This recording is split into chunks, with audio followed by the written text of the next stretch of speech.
Okay, give me 1 second here.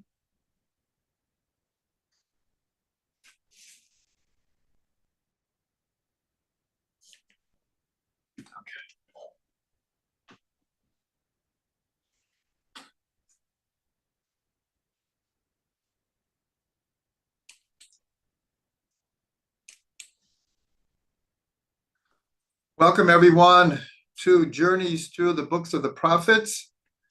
We are in the middle of the story of Shimshon, of Samson in the book of Judges. And what I'm going to do is I'm going to start with a short review in case someone wasn't here last week. And even for those who were, a quick review. We did 2/3 of the story last week. We will finish the story of Shimshon as it appears in the book of Judges. And then we're going to go to the Gemara and see what it says about this whole story, because we haven't filled in all of the pieces yet. So the review is, and again, this is very, very quick, is it begins that an angel comes to the wife of Manoach. Her name is Tlalphonis, and announces to her that she had not given birth to a child yet. She would give birth to a son who would be a Nazir from birth, meaning that he, and the angel told her also, would not eat any grape products, not wine, not grape juice, not prunes, nothing from the vine. And he was the only person in the whole Tanakh who was called a Nazir from birth. Usually a person takes that on later in life if they want. And the angel said, and he will begin to save Israel from the Philistines. The Philistines were ruling Israel for 40 years and oppressing them. She gives birth, and she names him Shimshon. Later in the Gemara, we'll analyze the word. What does Shimshon mean? We haven't done that yet. And he grows, and the book of Judges makes it clear that the Spirit of God is with him. Now, what we have said all along is if you're only reading the story in English, it's a very perplexing story, full of questions and not easily understood. But the main thing to understand is that Shimshon is born, and he's told that the angel said, you were going to save Israel from the Philistines. And so he was from the tribe of Dan, and he understood, and we'll see from the Gemara later, this is how the Gemara understands it, that he took his lead from Yaakov's blessing to the tribe of Dan before he died. And it says like this, Dan will avenge his people. It also means Dan will judge his people, like one of the tribes of Israel. Dan will be a snake on the road, a viper on the path, who bites the horse's heel so the rider falls backwards. For your salvation, I hope, O God.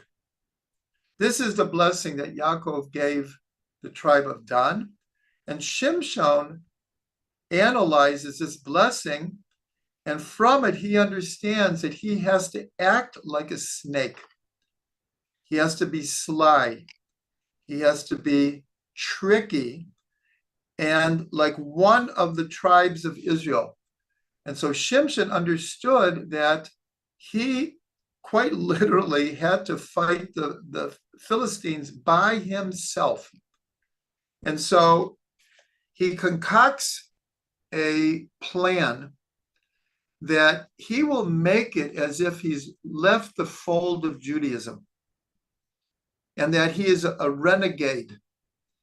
And he will then fight the Philistines, but they will not associate him as representing Israel. Now, obviously, this was a very risky, it was kind of like a spy infiltrating another society or country. So what does Shimshon do? He ends up marrying a Philistine girl, looking for a way to get himself into the Philistine society and then to try to work to destroy them. It's a very complicated story. You don't pick it up so much in all of the English. So that's what Shimshon does. Again, this is a short review. He finds a way to make them think that he's fighting them on his own. And then there are a number of cases where he does. He burns down all of their fields. We learned last week that he killed single-handedly 1,000 people. The Spirit of God would enter into him. And even though as a, call it normal person, he wasn't like a muscle man, he wasn't a Superman. But when the Ruach of Hashem, the Spirit of God, would enter into him, he was a force. And he kills 1,000 people. And then afterwards, it says, and he judged Israel for 20 years. In other words, until that point, even the Jews thought he was a bit crazy and that they didn't understand what he was doing. He marries a Philistine girl. According to what we learned, she converted. The question is how legal was that conversion? Nonetheless, his plan worked. That the Philistines backed off from oppressing Israel. And that's where we ended last week, that he became the judge of Israel for 20 years. Only after he killed 1,000 Philistines did people understand who he was and why he was doing all these somewhat bizarre things. Again, people who weren't here last week or are not familiar with the story have to go to the 15th, 16th, 17th chapters. And actually it starts in the 14th chapter 13th chapter of the book of Judges. Now we're going to pick up. He has been judged for 20 years.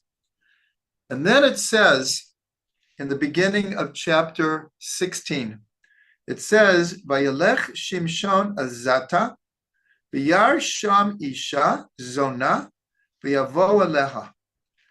That Shimshon went, this is after 20 years of him ruling Israel. He was considered a tremendous righteous person. And here we see that he goes to Gaza.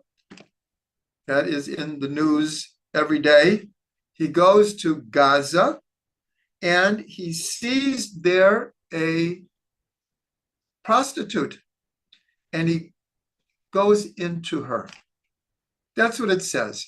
Now, there's a lot of discussion here because we know that sometimes the word zona, which we're translating as prostitute, means like a woman who runs an inn. She provides food and sleep for people. In certain instances, it can be understood that way. In other instances, the same word zona means literally a prostitute, a harlot. So here, as we're going to see later, the Gemara understands that that is the literal understanding here. She might have also been running an establishment where people slept there, but that isn't her moral standing. So the whole question is, what is Shimshon doing?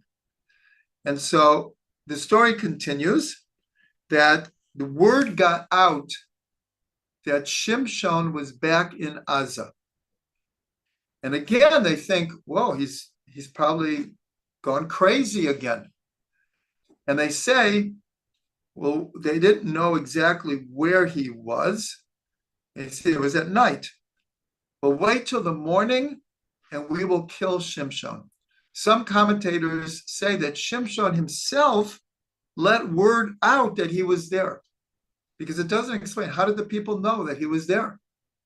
Word got out that Shimshon is now in Gaza. And the important thing, as we're going to see later, it says that he saw there a woman of disrepute.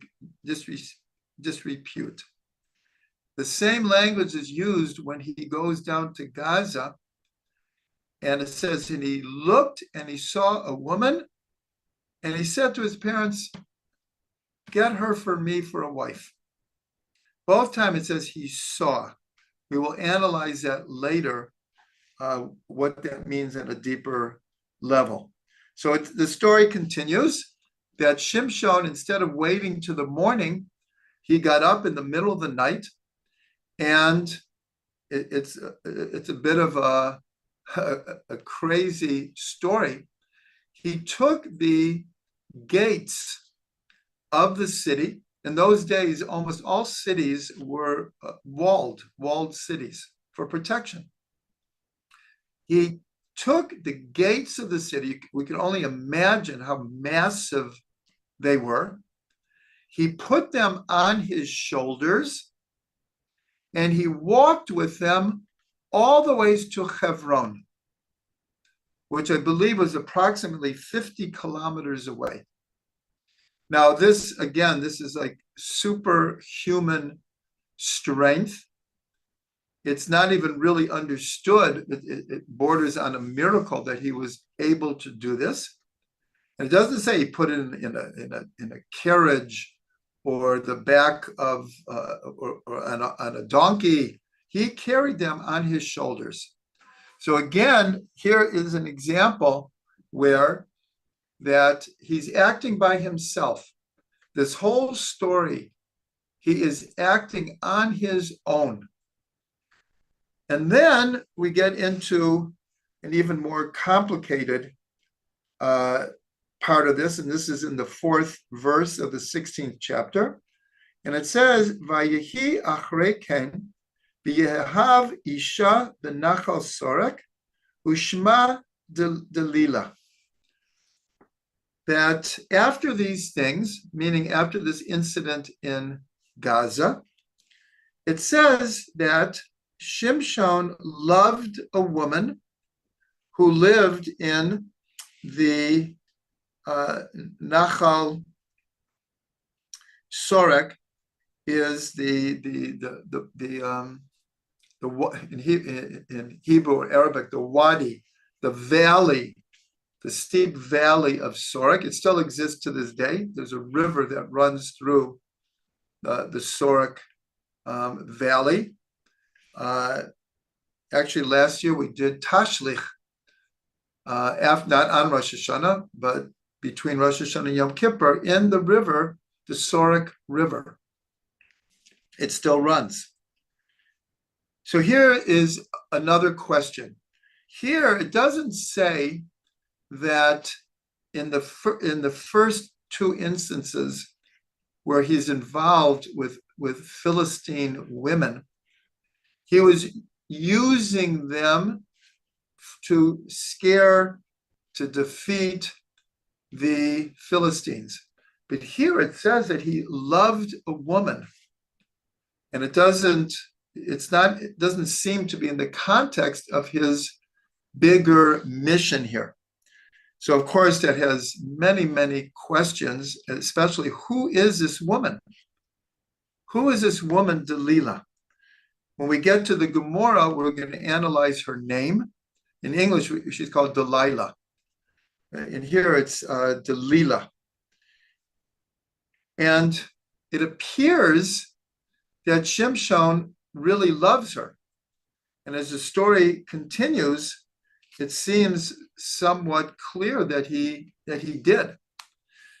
What we're going to see in the Gemara is, was she Jewish or was she another Philistine woman? The first Philistine woman, it's accepted that he converted her. The second, he just spent a night, and it's not clear that he was physically intimate with her. It uses the language that he came to a prostitute, but it's not clear that he actually had relations with her. It could have been part of his hoax here to scare the Philistines. Don't mess with Shimshon. And that caused them to back off from Israel. The whole time he was judged for 20 years, the Philistines backed off. And so he was successful. He was successful. But here he says that he loves this woman, Delilah. We'll see in the Gemara that there are those who feel that she was the third of Philistine women. Others maintain that she was Jewish. Others maintain that she converted. And then the question was, what did she see in Shimshon? He especially after taking the gates of Gaza and his whole history with killing 1,000 Philistines, burning all of their fields, why would someone want to be with Shimshon? So it's very likely that she also loved him, that it was a real relationship here. And it may be that it wasn't such a upstanding relationship. We'll discuss that more. And then what happens is word gets out to the leaders of the Philistines that Shimshon is with Delilah. And they come to her and they offer her 1,100 pieces of silver if she will find out what gives Shimshon this superhuman strength. And so what happens here, we won't go into every detail. She asks Shimshon, what gives you such strength that if you were apprehended, you wouldn't have strength? So he goes through 3 different scenarios where the first time he's, let me get the exact language here.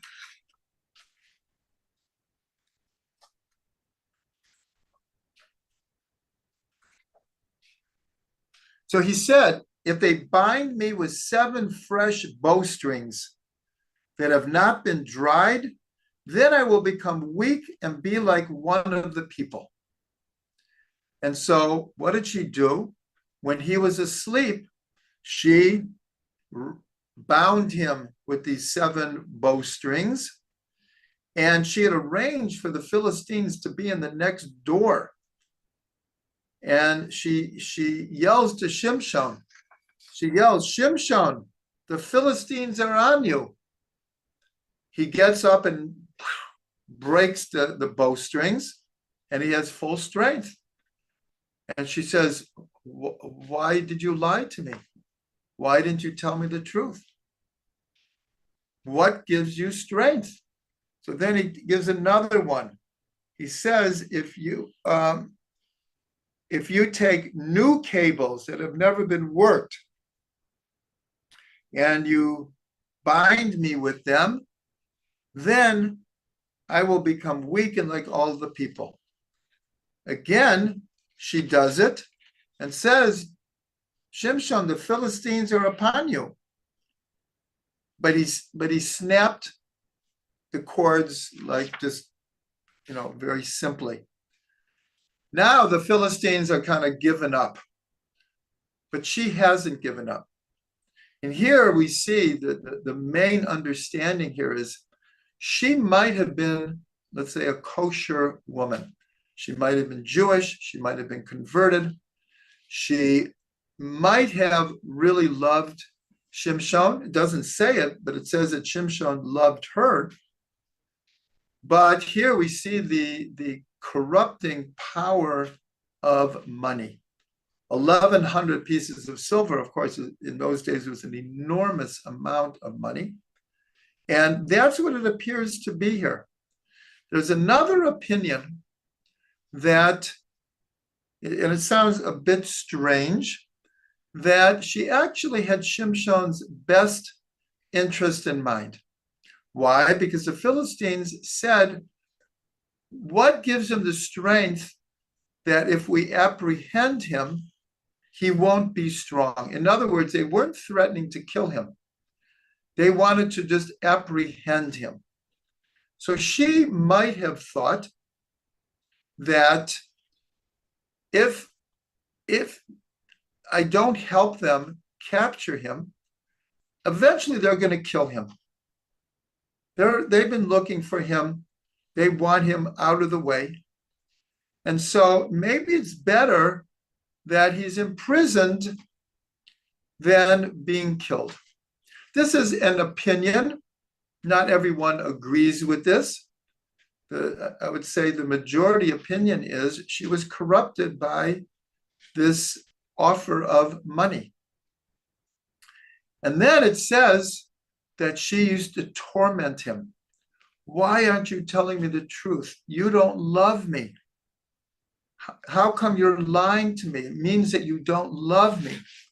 And she continues it over and over again. She gives Shimshon no peace. And obviously the question is, why is he putting up with this? And it appears that he actually loved her, that he wanted to save.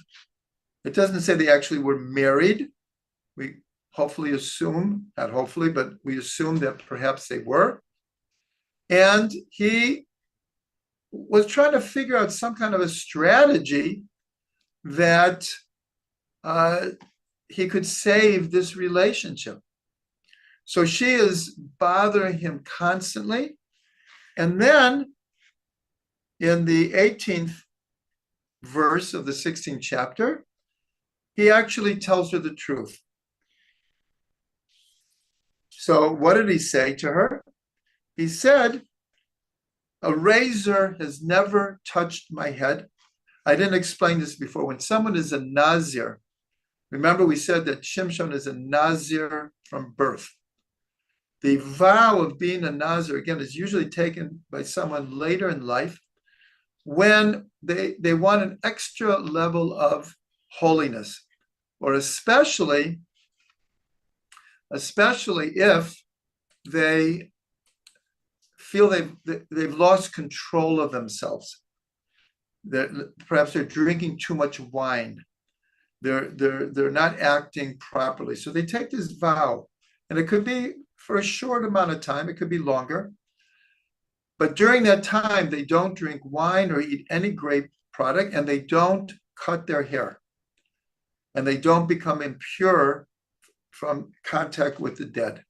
So here, Shimshon is now telling her, a razor has never come on my head, for I am a Nazirite of God from my mother's womb. If I am shaved, then my strength will leave me, and I will become weak and be like all people. And here, the next verse says, Delilah then saw that he had told her all his heart. So the question is, how did she know this time? He more or less fooled her 3 other times. We went over 2, and there was another one where he got closer, where he said, if you take my hair, we have to imagine his hair was very long. If you take my hair and you tie it to a loom, then I will lose all of my strength.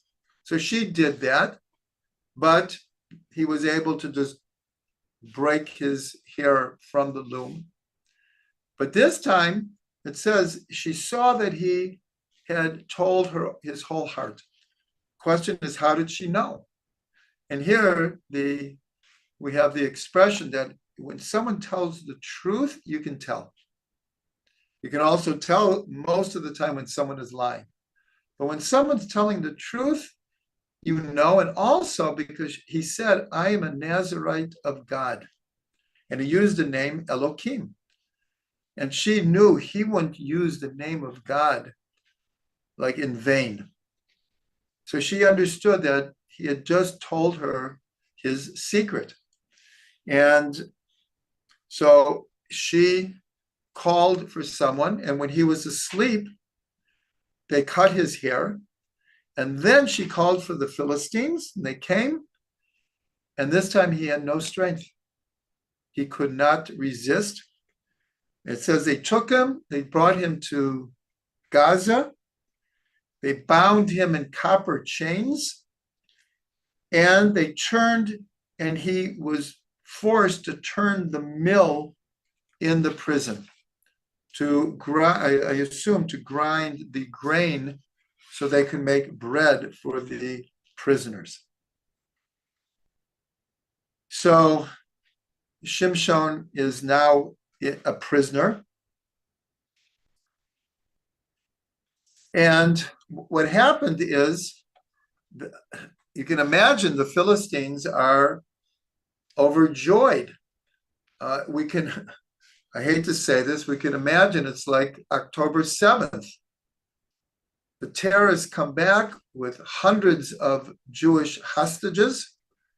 You can imagine, like, whoa, we had no idea that we would be this successful. Here, Shimshon had been a thorn in their side for decades. And now he is a prisoner. He has no strength left. So it says that they called for a celebration. And they were going to bring all the people, and they were going to give thanks to their God for allowing them to capture Shimshon. Here we're getting towards the end of the story. And thousands of people came. It says that there were 3,000 people on the roof area.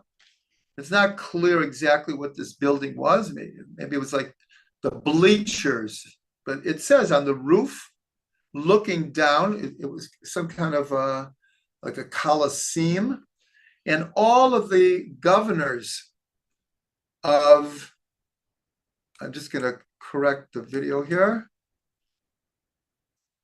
All of the governors were inside this building, and the building, strangely enough, was held up by two columns, by two pillars, the whole thing. And so they brought out Shimshon to make fun of him. We can imagine in like the Roman Colosseums where they had with the lions and gladiators. It's not clear exactly what they were doing with Shimshon, but they were making sport of him, and they were celebrating. They had captured Shimshon.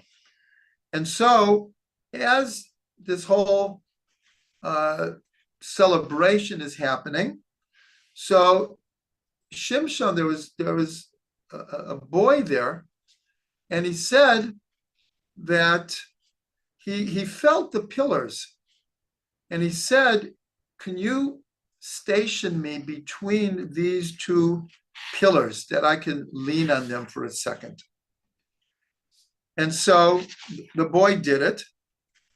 And then in the 28th verse of the 16th chapter, it says that Shimshon called out to God, and he said, "God, remember me now and strengthen me only this one time." In a previous verse, it actually said that his hair had started to grow back.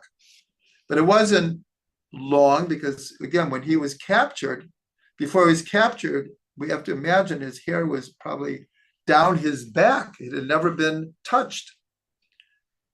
And now his hair is starting to grow back. And so he says, "God, remember me now and strengthen me only this one time."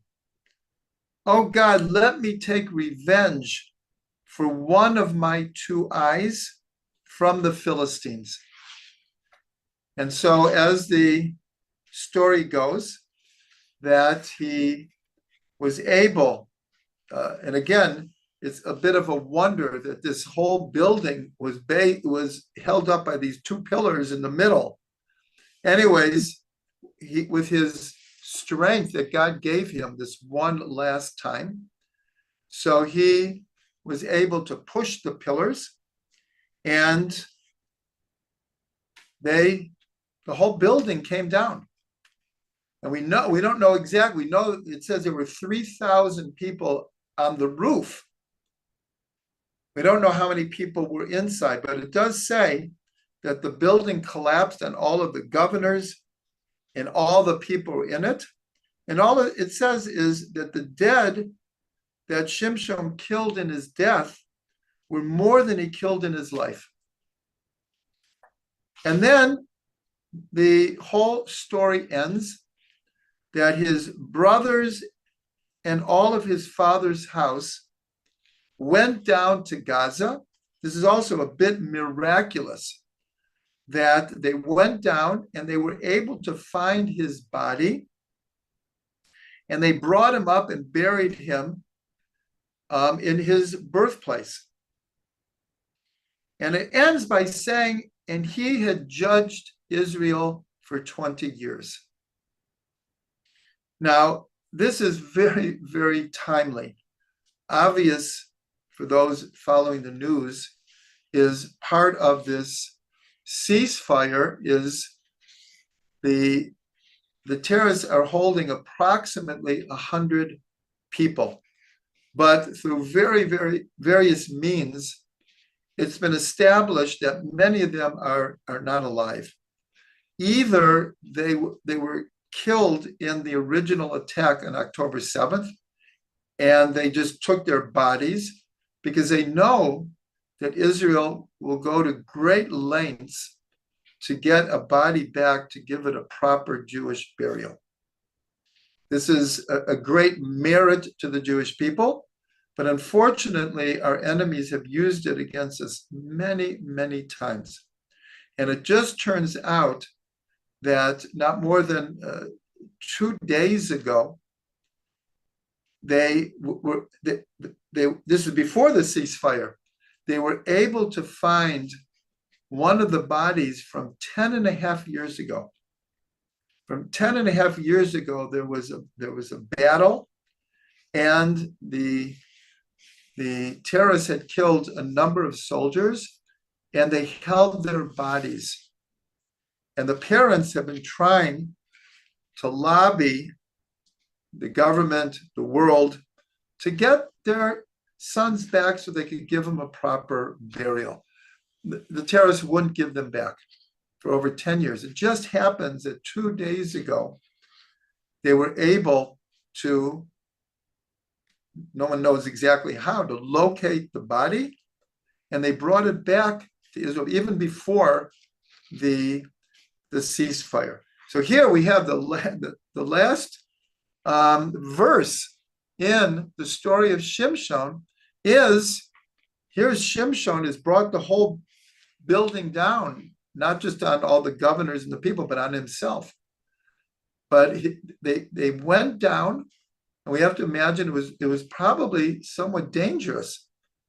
And they were able to retrieve Shimshon's body, and they brought him back to his birthplace, and he's buried. And we know the place of his burial to this day.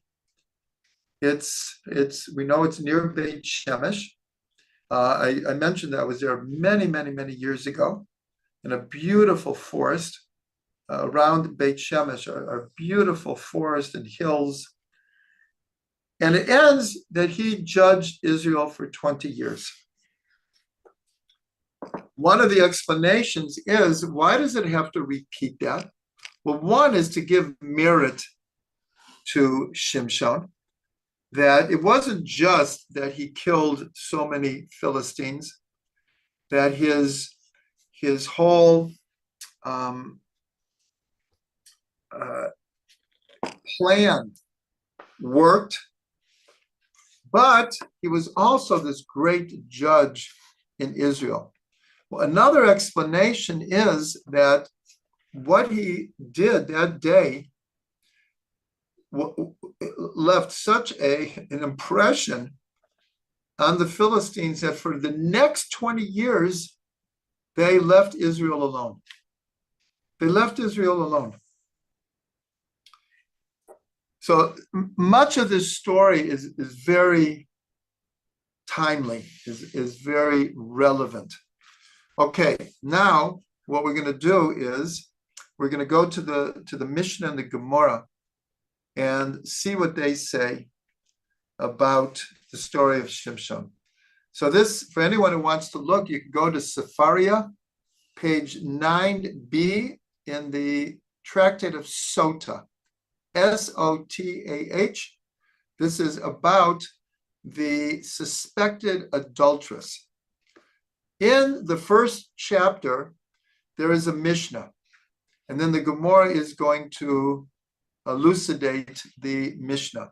And it begins like this. I'll explain the introduction is the suspected adulteress goes through a ceremony, a ritual, and it's very symbolic. Everything in the ritual is symbolic. And so the Gemara has been talking about it, and they bring up the idea of measure for measure, a mida keneged mida. In other words, every detail of the process that she goes through to establish whether she truly committed adultery or she's completely innocent. Everything is a measure for a measure. That's how they explain. Every detail is because she did this or because she wasn't careful and left the impression that perhaps she had committed adultery. It's all a measure for a measure. So that's when this Mishnah comes, and it says, Shimshon halach achar einav, shene'amar v'yechezu pelishtim, lefikach nikru pelishtim et einav. It says two different places that Shimshon went after his eyes. The first time with the Philistine woman that he converted and married in order to give him an excuse to fight the Philistines. And the second time when he went down to Gaza and he went into a prostitute. Both times it says he saw a woman. So it says measure for measure, because even though his intentions were lofty and pure, they're trying to say that there was a little bit of physical desire that got mixed up here. And therefore, his eyes were gouged out in Gaza. I don't know if I skipped that detail. When they captured him, they took out his eyes. And he was put into prison. So that's what it says. And then it continues, Avshalom nitna'a b'saro. This is the story of Avshalom. Avshalom is the son of David who rebelled against him. It's a long story we're not going to go into.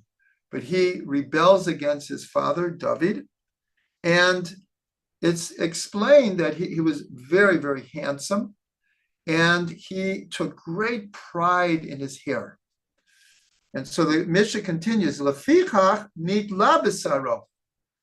The story is that towards the end of his rebellion, he's being chased. And his hair also was very, very long. And he was riding in a horse, and he went under a tree, and his hair got caught in the branches of the tree and stopped him from riding, and he was killed there. So the Mishnah is continuing this idea of mida keneged mida, and then it continues and says, but measure for measure is not only for, we'll call it negative things, it's also for positive things. So what's the example here? Miriam.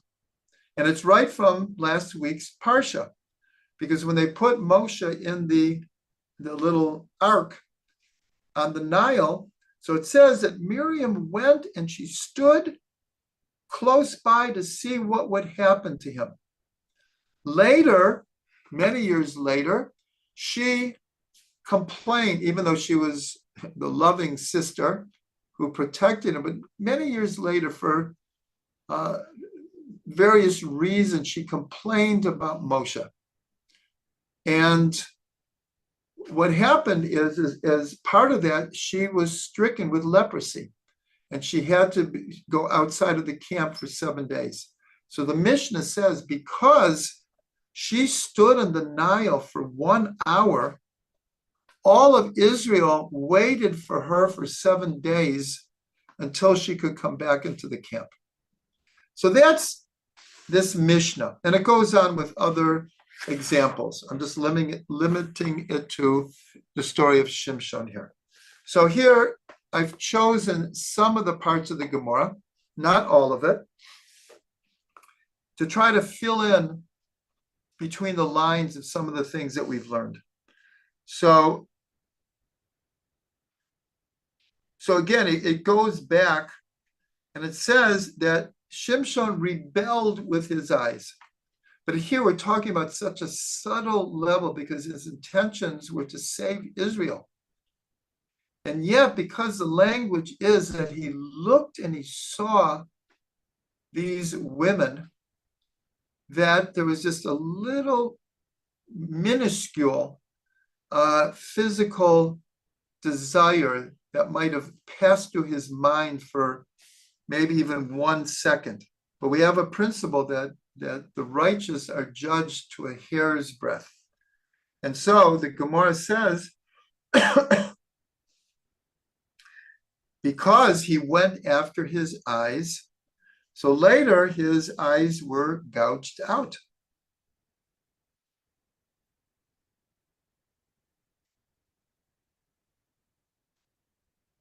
So then the Gemara says, well, did he err? Did he make a mistake by marrying this Philistine girl? In the story, it says his father and mother were like, Shimshon, what are you doing? Can't you find a good Jewish girl? They couldn't understand what he's doing. And then it's one of the most important verses in the whole story, says that his father and mother didn't know that God was helping Shimshon come up with an excuse in order to put his plan in action. Remember, his plan was to fulfill the prophecy of Yaakov when he gave the blessing to Dan. So Rashi tells us that the whole blessing Yaakov saw in prophecy, this is all about Shimshon. He's going to be really a messianic figure and save Israel from the Philistines. And he's going to act like a Nachash. And that's the key to the whole story. That's what Shimshon did. So the Gemara says, should we entertain the thought that he made a mistake here? And they bring this verse. It says, no, look what the verse says. The verse says that his father and mother did not know that it was from God that this whole thing was playing itself out. And then it brings again, why was he taken to Gaza as a prisoner? And they say again, Mida Keneged Mida, because he went down to Gaza, and that's where he saw this prostitute, and he went into her. Again, we don't know if that was literal or he just used it as a way to get them to think, oh my gosh, Shimshon is like gone crazy again. This great figure is in with a prostitute, but it's possible that he was just using this as another excuse. But nonetheless, it says he went down to Gaza. And so the sages say because he fell spiritually in Gaza. That's where he was taken prisoner.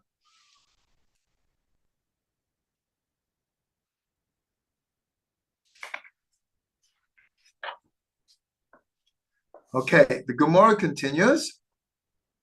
And now they want to analyze Delilah or Delilah's name, because we know that names are very, very important. But here, the sages say, if she wouldn't have been named Delilah, she should have been. Why? Because the word Delilah is based on the word dal, which means poor. So the Gemara says she is called Delilah because she made his strength poor, his actions poor, and his heart poor. In other words, she weakened Shimshon on every level. And we asked before, why did he put up with this? Why didn't he just say, I'm not telling you what my strength is? That's it. You have to trust me, or leave. But he stuck with her. So obviously he was spiritually connected, at least from his side.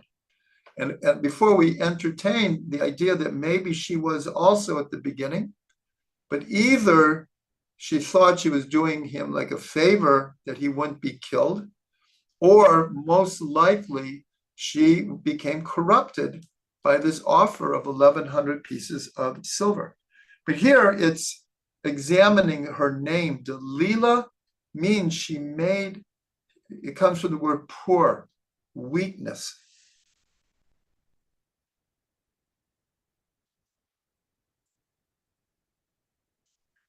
And here the Gemara, I already quoted this.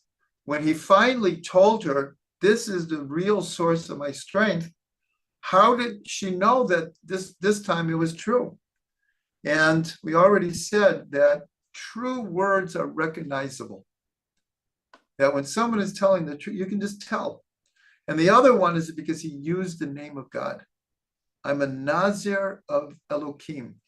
And she knew Shimshon well enough. He would never use the name in vain.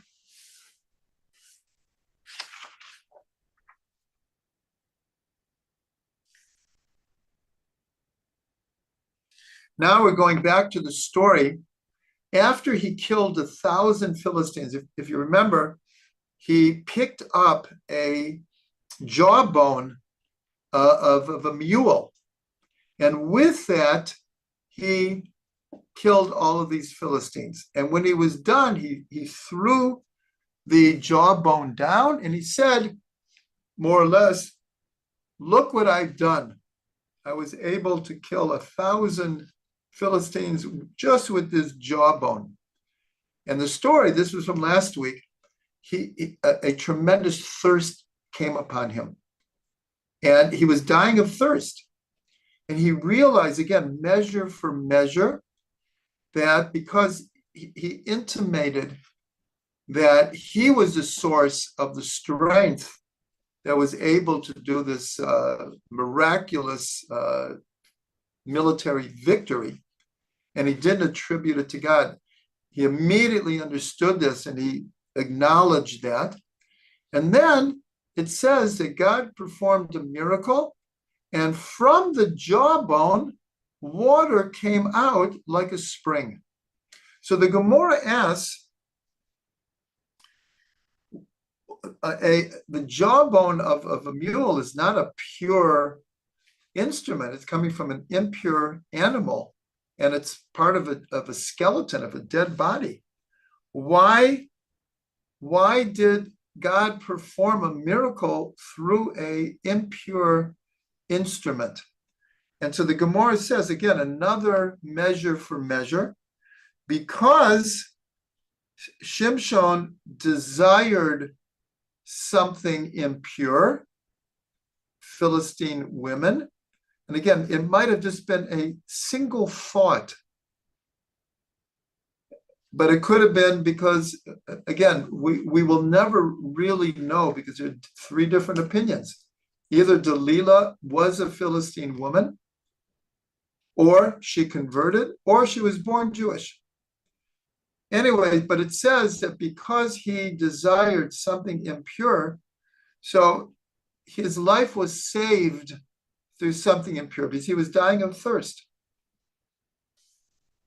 So we see that the Gemara is revealing that this whole story is wrapped up with this concept called a measure for measure.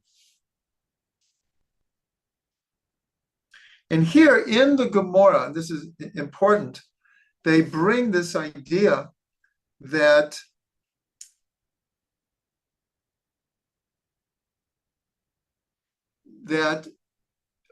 Yaakov's prophecy, when he gave the blessing to Dan, he was seeing Shimshon. And when Shimshon was growing up and he learned of this prophecy, he understood it applied to him. And he understood that he was to be the snake and that he had to bite the heel of the horse in order to throw the rider, which means is that he had to find an indirect way. In other words, he didn't raise a whole army to fight the Philistines. The Philistines were much stronger at that time. And that's where he came up with this idea that he has to be the Nachash. He has to be the tricky one here, and he has to act alone because it says the prophecy was like one of the tribes of Israel, but Shimshon took it like one, meaning by myself.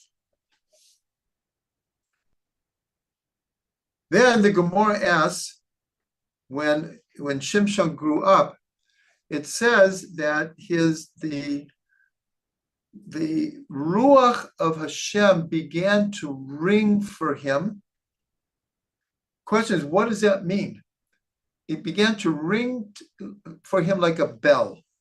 So the Gemara says that it means that it was like he was just like the Kohen Gadol wore a robe called a me'il, and at the bottom, around the hem, were 72 pomegranates and 72 bells. And so everywhere the Kohen Gadol walked, there was this little tinkling sound of the bells. And so when it says that the Ruach of Hashem began to ring for Shimshon, it means it was with him all the time. Everywhere he went, the Ruach of Hashem was with him. Nonetheless, so the whole story, God is with him and helping him. The problem is that a little bit of physical desire entered into the story.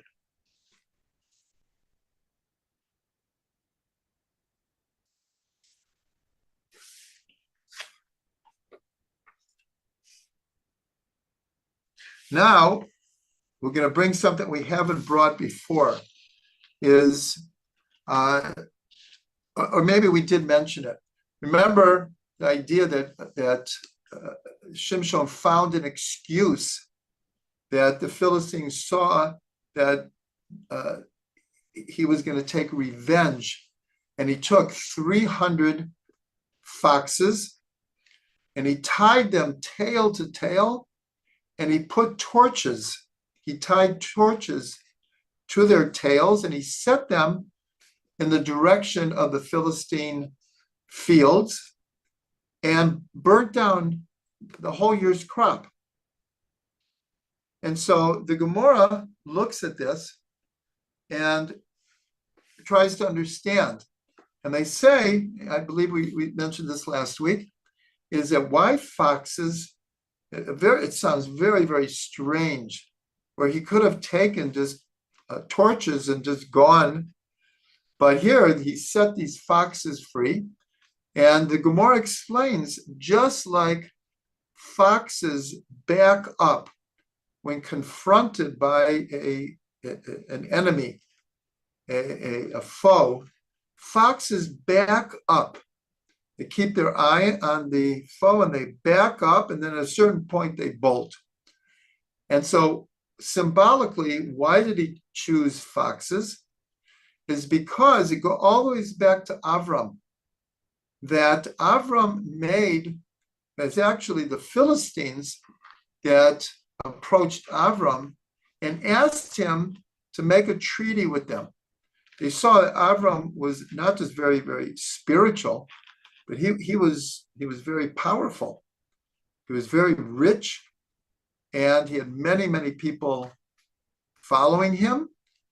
And so the Philistines came to Avram and said, don't do us any harm, and we won't do you any harm. Let's make a covenant. And they made a covenant at Beersheba. This goes back to the book of Genesis. And it was supposed to have lasted, but the Philistines broke it first. When they attacked Israel, they broke the treaty. And so Shimshon it was a very subtle message, but symbolically chose foxes that back up, meaning they retreat from their promises. They go back on their word.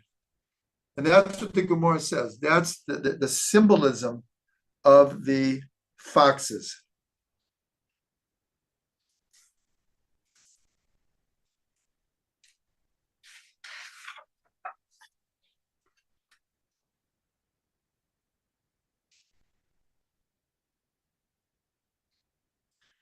And then in the blessing that Yaakov gives, it says that he will judge his people, or he will take revenge from his people. They're both true.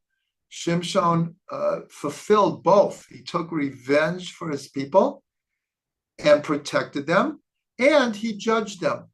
And then it says, like one of the tribes of Israel. So one version is, who is the one of the tribes? So we already said that Shimshon interpreted this, that he had to act alone. But the one tribe was Yehuda. Yehuda were the leaders. The kings would come from Yehuda. This is before there was a king, but it was already known that the kings would come from Yehuda. That was his blessing from Yaakov. But the other version that the Gemara brings, that it was alluding to God. God is the one of the tribes of Israel. So it says that just like God judges Israel, so did Shimshon judge people. We brought last week the idea where it says in the Gemara that a judge who judges a true judgment becomes a partner with God in the creation and maintenance of the world. That's how important true judgment is. So Shimshon was not that he just judged for 20 years, but they're saying that he judged like God judges, true judgment. Then the Gemara analyzes his name, Shimshon. We haven't done this yet. Why was he named Shimshon? So Shimshon comes from the word Shemesh. Usually we attribute Shemesh to sun. That's what one of the names is, sun, the sun in the sky. But it also means a wall. A secondary meaning is a wall. Here, the sages feel that that's the primary reason he was called Shimshon. Because remember, his mother, who names him, was told that he will begin to save Israel from the Philistines. So she named him Shimshon because he would be just like a wall protects a city or a property, that Shimshon would protect the Jewish people. And it quotes a verse, Shemesh u'magen Hashem Elokim. The sun and its shield. Here it's talking about the sun in the sky. The sun and its shield is Hashem Elokim. And yet the sages also interpret them to mean a wall. Instead of the sun and its shield, a wall or a protector and its shield, like a person goes to war in the ancient times with shields.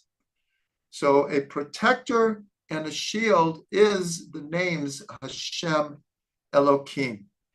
One of the recent numerical gems was on this verse, Shemesh u'Magen Hashem Elokim. There I interpreted it as the sun, the giver of light and warmth, and its shield is, the sun is like Yud Kei Vav Kei, and the shield is like the name Elokim.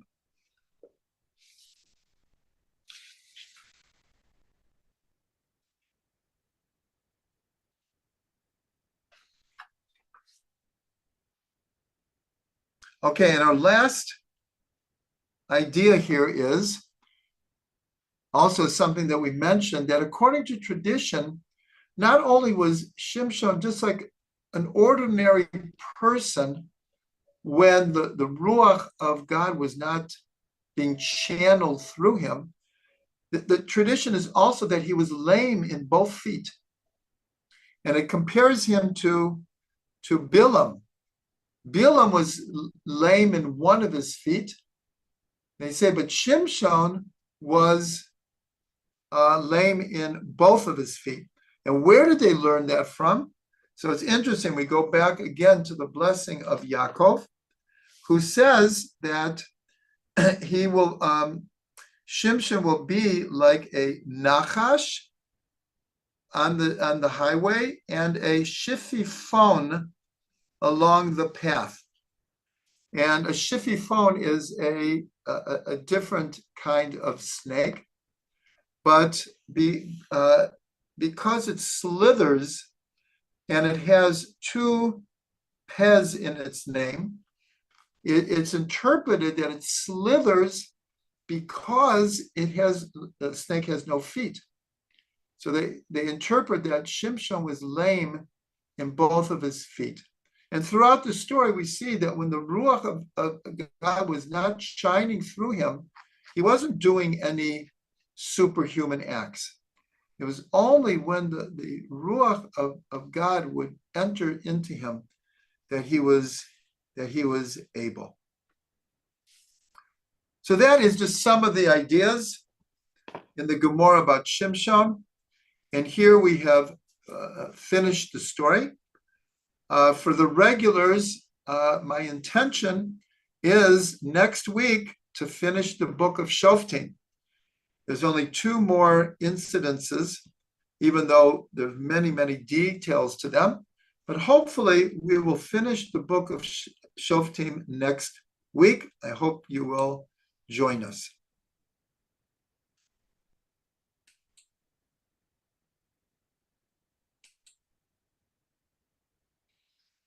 Okay.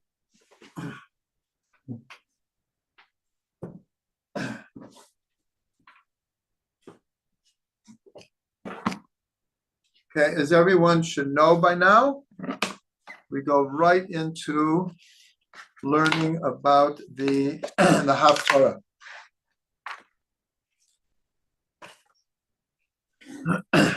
One second.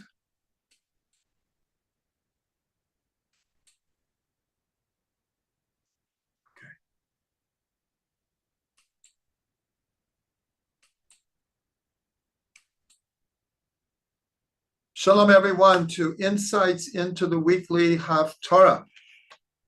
This week's Parsha coming up is Va'era, and the Haftarah comes from the book of Ezekiel, Yechezkel, the 28th chapter, 25th verse, into the 29th chapter.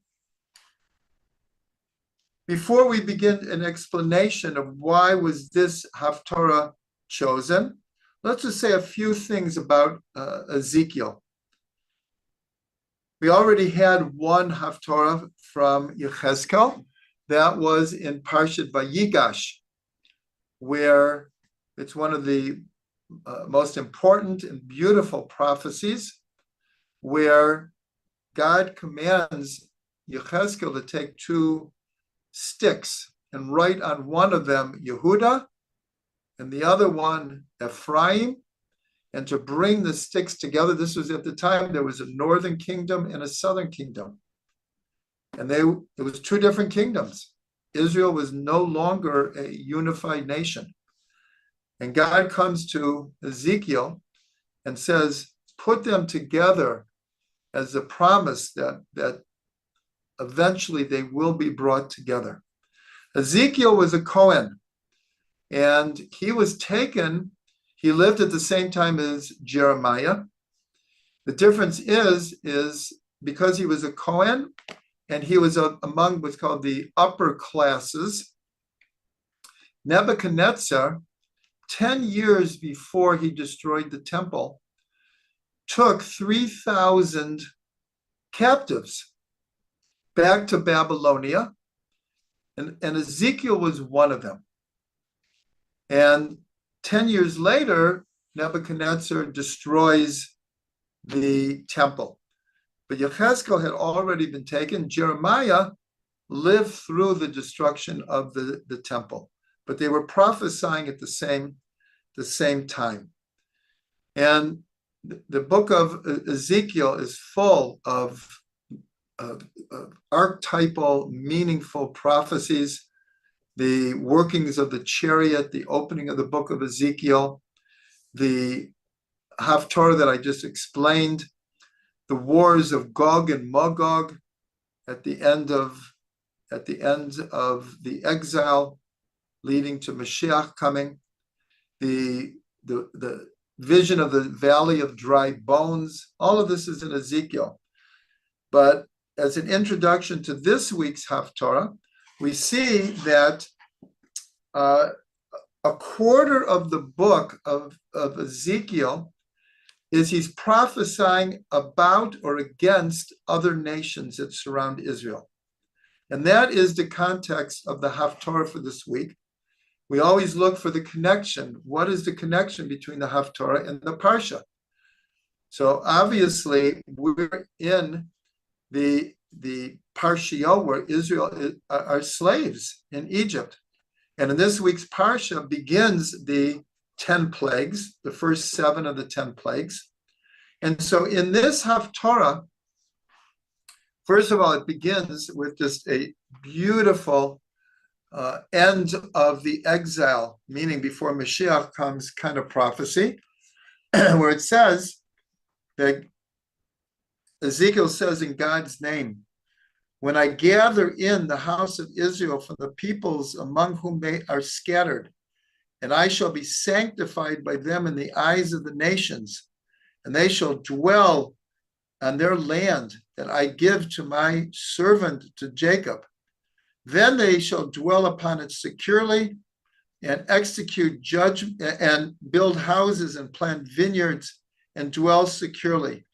When I execute judgments upon those who disdain them round about, they shall know that I am Hashem, their God. That's how the Haftorah begins.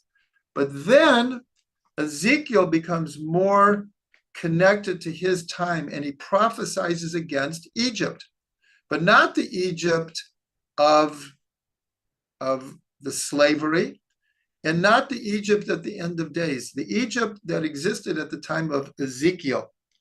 And at that point, Nebuchadnezzar was conquering the whole Middle East, and Israel had depended on Egypt for some kind of support to try to fend off Nebuchadnezzar. So in this Haftorah, Ezekiel makes clear to Israel that is not a good idea. It's a bad policy, because Egypt is not a nation to depend on. Not before and not then. And here, 2 times in this Haftorah, he describes the king of Egypt, and it's very similar to the Pharaoh.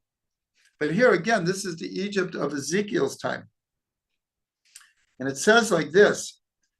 It says, Ko amar Hashem Elokim hineni alecha paro melech Mitzrayim.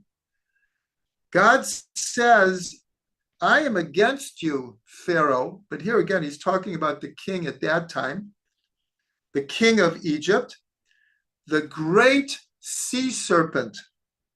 He calls the Pharaoh a great sea serpent.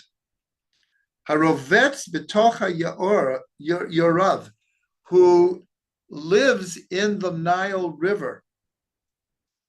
Asher amar li yaori va'ani asitani. This is the river that Pharaoh says, this is my river and I have created it, meaning I am God. And so Ezekiel is talking to the Jewish people, but he's also talking to the Egyptians and saying, what chutzpah? The river is yours and you created it? You will be destroyed. And the Ezekiel goes on and explains that Nebuchadnezzar, he is going to come and wipe you out. And that is exactly what happened. Nebuchadnezzar, not only did he destroy the temple and take captives from Israel, but he also destroyed Egypt. And here, as I mentioned before, a quarter of the book of Ezekiel, he's prophesying against these other nations and also telling them what is going to happen to them. And then a second time later on, he says the same thing. He describes the king of Egypt as this sea serpent who claims that I have created the Nile and I am God.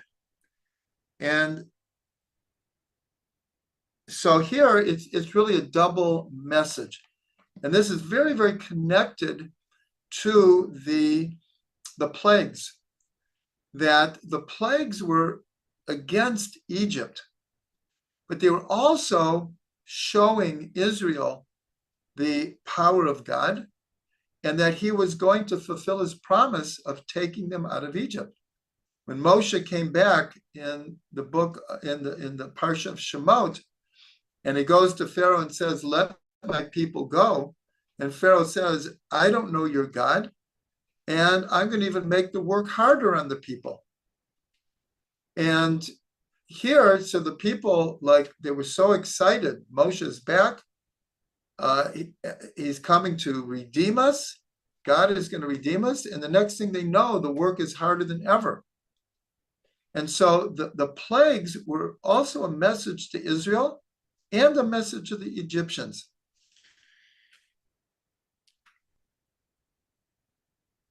And the Haftorah ends, B'yomahu atzmiach keren lebeit Yisrael.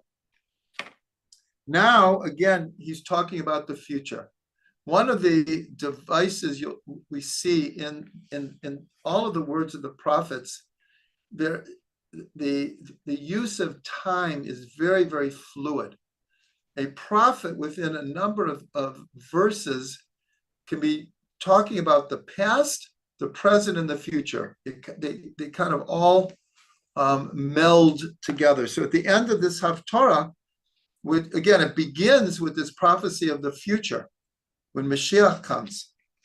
And it ends also with the prophecy of Mashiach, of the end of days and the final redemption.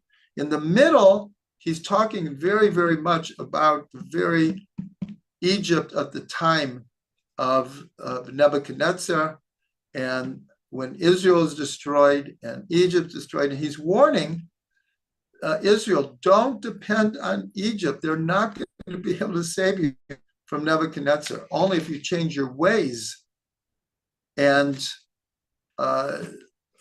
create a society based on morals and ethics, and the Torah. And that is what will save you from Nebuchadnezzar. Egypt will not save you, but it ends. B'yom hahu atzmiach keren lebeit Yisrael u'lecha eten pitchon peh b'torchem v'yedu ki ani Hashem.